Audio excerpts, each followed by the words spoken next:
성도 여러분 반갑습니다. 오늘 이 새벽에 또 하나님의 은혜를 사모함으로 기도의 자리로 나오신 한 분 한 분을 환영하고 축복합니다. 이 시간 사도신경 함께 고백하심으로 기도회를 시작하도록 하겠습니다. 함께 고백하겠습니다.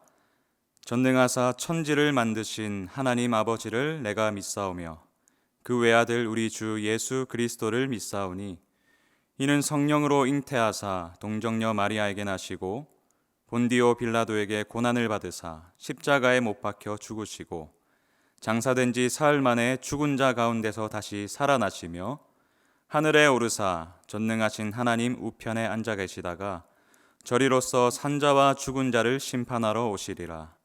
성령을 믿사오며 거룩한 공회와 성도가 서로 교통하는 것과 죄를 사하여 주시는 것과 몸이 다시 사는 것과 영원히 사는 것을 믿사옵나이다. 아멘.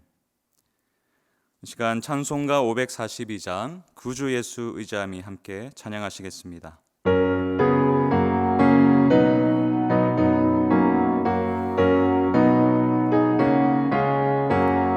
구주 예수 의지함이 심히 기쁜 일일세 영생 허락받았으니 의심할 수 없도다. 예수 믿는 것은 받은 증거 많도다. 예수 귀한 예수 믿음 더욱 주소서. 구주 예수 의지함이 심히 기쁜 일일세 주를 믿는 나의 마음 그의 피에 적시네. 예수 믿는 것은 받은 증거 많도다. 예수 귀한 예수 믿음 더욱 주소서. 구주 예수 의지하여 죄악 벗어버리네. 안위 받고 영생함을 주께 모두 얻었네. 예수 믿는 것은 받은 증거 많도다. 예수 귀한 예수 믿음 더욱 주소서. 구주 예수 의지하여 구원함을 얻었네. 영원 무궁지나도록 주여 함께 하소서. 예수 믿는 것은 받은 증거 많도다. 예수 귀한 예수 믿음 더욱 주소서.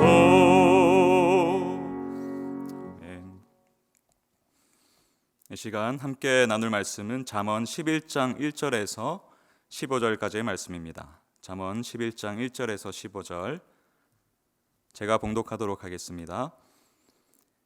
속이는 저울은 여호와께서 미워하시나 공평한 추는 그가 기뻐하시느니라. 교만이 오면 욕도 거니와 겸손한 자에게는 지혜가 있느니라. 정직한 자의 성실은 자기를 인도하거니와 사악한 자의 패역은 자기를 망하게 하느니라. 재물은 진노하시는 날에 무익하나 공의는 죽음에서 건지느니라. 완전한 자의 공의는 자기의 길을 곧게 하려니와 악한 자는 자기의 악으로 말미암아 넘어지리라. 정직한 자의 공의는 자기를 건지려니와 사악한 자는 자기의 악에 잡히리라. 악인은 죽을 때에 그 소망이 끊어지나니 불의의 소망이 없어지느니라. 의인은 환난에서 구원을 얻으나 악인은 자기의 길로 가느니라. 악인은 입으로 그의 이웃을 망하게 하여도 의인은 그의 지식으로 말미암아 구원을 얻느니라. 의인이 형통하면 성읍이 즐거워하고 악인이 패망하면 기뻐 외치느니라. 성읍은 정직한 자의 축복으로 인하여 진흥하고 악한 자의 입으로 말미암아 무너지느니라. 지혜 없는 자는 그의 이웃을 멸시하나 명철한 자는 잠잠하느니라. 두루다니며 한담하는 자는 남의 비밀을 누설하나 마음이 신실한 자는 그런 것을 숨기느니라. 지략이 없으면 백성이 망하여도 지략이 많으면 평안을 누리느니라. 타인을 위하여 보증이 되는 자는 손해를 당하여도 보증이 되기를 싫어하는 자는 평안하니라. 아멘. 제가 존경하는 김영희 목사님은 은혜와 돈이라는 책의 서문을 이렇게 열고 있습니다. 여러분에게 돈은 무엇입니까?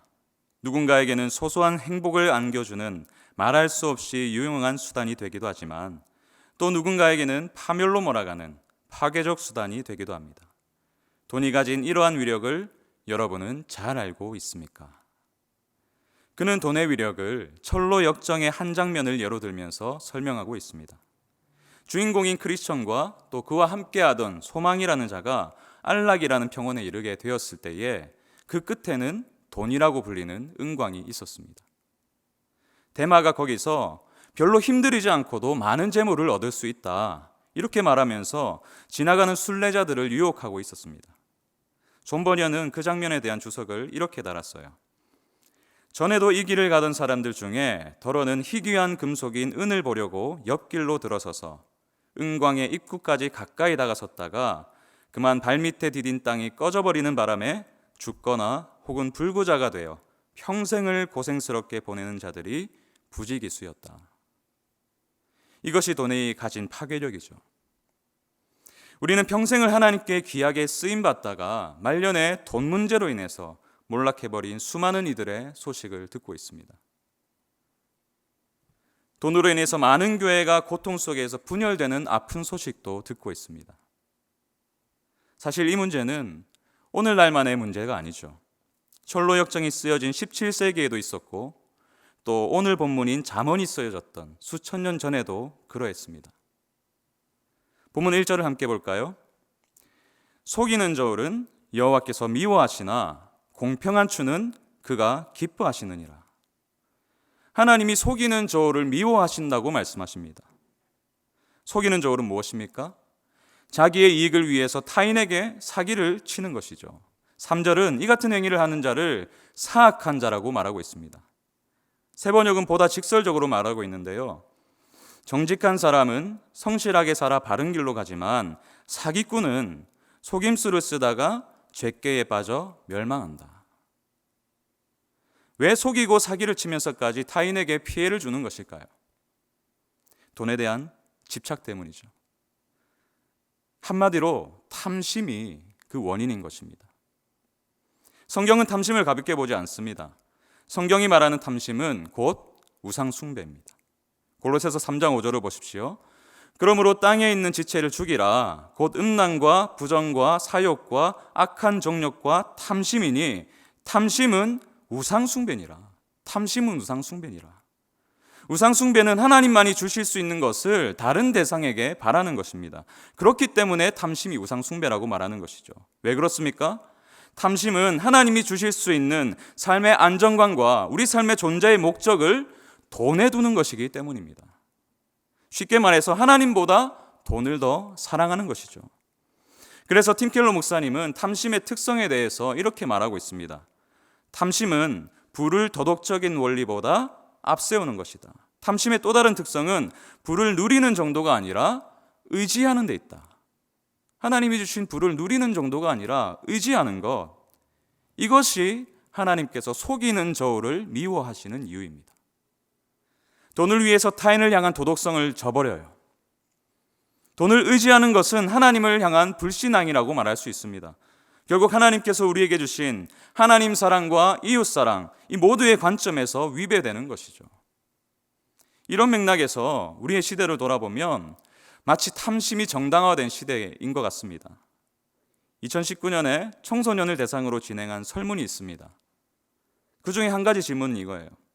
10억이 생긴다면 잘못을 하고 1년을 감옥에 들어가도 괜찮은가? 10억이 생긴다면. 여러분은 어떠십니까?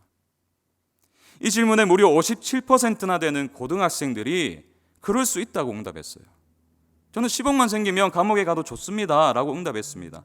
물론 43%의 학생들은 여전히 도덕성의 가치를 돈보다 우위에 두었지만 절반 이상의 고등학생들이 이렇게 응답했다는 사실이 우리에게 보여주는 것은 무엇인가요?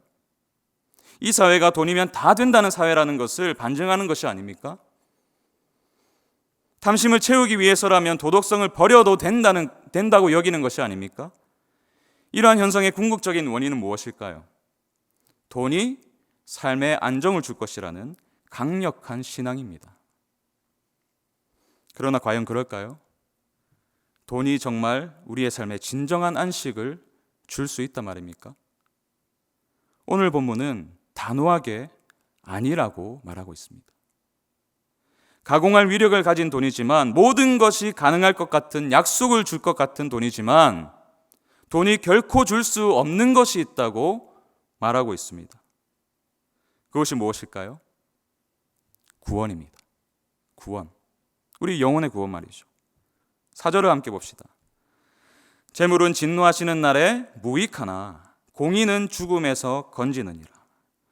아무리 많은 재물이 있다 해도 그것은 하나님의 진노를 비켜가게 할 수가 없다고 말하고 있습니다. 말 그대로 무익한 것이죠.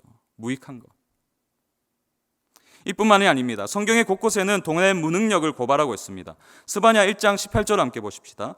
그들의 은과 금이 여호와의 분노의 날에 능히 그들을 건지지 못할 것이며 이 온 땅이 여호와의 질투의 불에 삼켜지리니 이는 여호와가 이 땅 모든 주민을 멸절하되 놀랍게 멸절할 것임이라.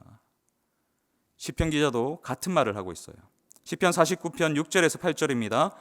자기의 재물을 의지하고 부유함을 자랑하는 자는 아무도 자기의 형제를 구원하지 못하며 그를 위한 속전을 하나님께 바치지도 못할 것은 그들의 생명을 속량하는 값이 너무 엄청나서 영원히 마련하지 못할 것입니다.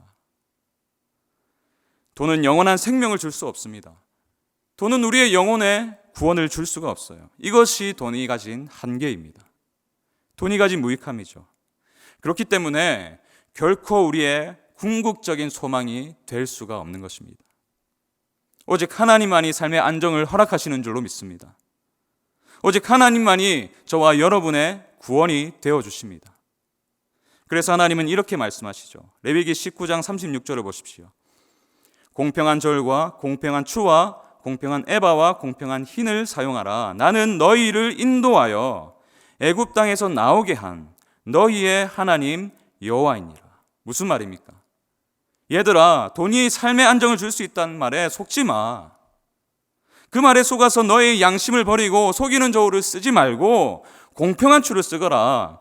삶의 진정한 안정은 바로 나에게서 온다. 여호와 하나님에게서 온다. 그러므로 우리를 구원하지 못하는 돈에 소망을 두지 말고 우리의 산 소망이 되어주시는 그 주님을 바라봅시다. 우리를 위해서 가난하게 되시고 우리를 부요하게 하시는 그분 말이죠. 고린도서 8장 9절을 봅시다. 우리 주 예수 그리스도의 은혜를 너희가 알거니와 부요하신 이로써 너희를 위하여 가난하게 되심은 그의 가난함으로 말미암아 너희를 부요하게 하려 하심이라. 그의 가난함으로 말미암아 너희를 부요하게 하려 하심이라. 저와 여러분은 이미 영원한 생명을 얻은 부요한 자인 줄로 믿습니다. 그 놀라운 부요함은 우리로 구원할 능력이 없는 돈을 의지하지 않게 합니다. 오히려 하나님을 더 사랑하고 그 사랑 안에서 주님 주시는 그 놀라운 안정감 안에서 하나님께서 우리에게 맡겨주신 돈을 통해 하나님께 영광을 돌리게 하는 것이죠. 제가 결혼을 준비할 때 일인데요. 가난한 신학생이 무슨 돈이 있었겠습니까? 막상 결혼을 하려고 보니까 원룸 하나 구할 돈이 없다는 사실을 깨달았습니다. 학자금 대출이 있어서 은행 대출도 쉽지 않은 상황이었어요. 그런 막막함 속에서 어느 날 버스를 타고 어디론가 향하고 있었습니다. 높이 솟은 빌딩들이 눈에 들어왔어요. 저렇게 좋은 빌딩을 소유한 사람들은 도대체 어떤 사람들일까 궁금해졌습니다. 그러면서 저 자신을 굉장히 초라해 보였습니다. 나는 원룸 구할 돈도 없는데. 아내 될 사람에게 굉장히 미안한 마음도 들었습니다. 그러고 있는데 그 순간 하늘이 보였어요. 하늘. 그 어떤 빌딩보다 높이 솟은 하늘 말이죠. 그리고 그 하늘의 주인이신 하나님이 생각났습니다. 기억났어요. 그러면서 이 말씀이 생각났습니다. 마태복음 6장 26절에서 30절 말씀인데요. 제가 한번 읽어드릴게요. 공중의 새를 보라. 심지도 않고 거두지도 않고 창고에 모아들이지도 아니하되 너희 하늘 아버지께서 기르시나니 너희는 이것들보다 귀하지 아니하냐. 너희 중에 누가 염려함으로 그 키를 한 자라도 더할 수 있겠느냐. 또 너희가 어찌 의복을 위하여 염려하느냐. 들의 백합화가 어떻게 자라는가 생각하여 보라. 수고도 아니하고 길쌈도 아니하느니라. 그러나 내가 너희에게 말하노니 솔로몬의 모든 영광으로도 입은 것이 이 꽃 하나만 같지 못하였느니라. 오늘 있다가 내일 아궁이에 던져지는 들풀도 하나님이 이렇게 입히시거든 하물며 너일까 보냐. 믿음이 작은 자들아. 하물며 너일까 보냐. 버스 안에서 제가 얼마나 울었는지 모릅니다. 먼저는 저의 연약한 믿음이 너무 부끄러웠고요. 그리고 천지를 지으신 그 하나님께서 여전히 살아계시고 여전히 나의 아버지가 되어주신다는 그 사실이 다시 한 번 더 확신이 들면서 얼마나 울었는지 모릅니다. 여전히 오늘도 우리는 돈을 신앙하는 세상을 살게 됩니다. 살아갈 것입니다. 그러나 우리는 다릅니다. 우리는 구원을 주지 못하는 돈을 의지하는 자들이 아닌 줄로 믿습니다. 작은 이익을 위해서 이웃사랑의 가치를 포기하지 않습니다. 우리는 하늘 아버지께서 살피시는 자들인 줄로 믿습니다. 우리는 그리스도인이에요. 오늘 그 놀라운 구원의 가치, 돈이 우리에게 결코 줄 수 없는 그 구원의 가치를 소유한 자로서 하루를 힘차게 살아가시길 축원합니다. 주님이 주시는 그 부유함을 누리면서 하나님이 주시는 그 놀라운 평안 가운데 기쁨으로 살아가시는 저와 여러분이 되시길 간절히 축원합니다. 기도하겠습니다. 주님 감사합니다. 이 시간 이 귀한 말씀을 통해서 우리의 삶에 궁극적으로 영원한 구원을 주신 그 하나님을 다시 한 번 더 바라보게 하시니 감사합니다. 돈이 지배하는 것 같은 세상을 살아가면서 때때로 넘어지고 때때로 우리의 연약함을 주님께 보여드리지만 그럼에도 우리를 품어주시는 그 주님으로 인해서 다시 일어섭니다. 우리의 마음을 다잡습니다.